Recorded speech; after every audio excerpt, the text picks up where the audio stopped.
دلته په کندهار ښار کې په اوسط ډول هره ورځ څو لویې یا کوچنۍ ترافیکي پیښې رامنځته کیږي چې ډېری یې د هرات کابل پر لویه لاره وي. څو ورځې مخکې هم د کندهار ښار د درېیمې ناحیې بایپاس په سیمه کې یوه لوی باروړنکي موټر د ښوونځي زده کوونکي ووهل چې له یوه یې ژوند واخیست او بل یې هم تر کوما حالت ورسوي.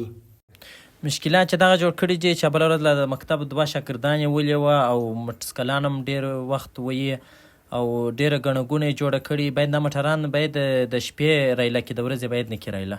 سړکان تنګ دي، باید دا ښاروالۍ والا د سړکان باید غټ کړي، سره سم یې کړي، سړکان هم سره خراب کړي او ډېر تنګ هم دي. یا باید بل سړک ورته جوړ سي. په ښار کې د ورځې خامخا ګڼه ګوڼې، نو باید غټ موټر باید پرې انرژي پر لاس باندې. د کندهار ښار اوسېدونکي غوښتنه کوي چې دغه باروړنکو موټرونو ته باید د ورځې د خوا په ښار کې د تګ راتګ اجازه ورنه کړل سي، ځکه د ګڼې ګوڼې تر څنګ یې په ښار کې د ترافیکي پیښو کچه هم لوړه کړې ده. دا غټ موټران باید د ورځې بند سي، ترافیکي پیښې ډېرې باید د شپې ایله سي.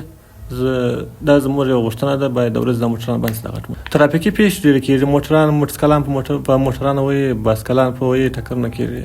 داسې یو څه په همدې حال کې د کندهار د ترافیکو مسؤلین وایي د هرات لویه لاره د باروړنکو موټرونو شمیر زیات دی چې دوی نسي کولی یوازې د شپې د خوا دغه موټرونه خوشي کړي او اړ دي چې د ورځې لخوا هم په کمه کچه دغه موټرونو ته اجازه ورکړي.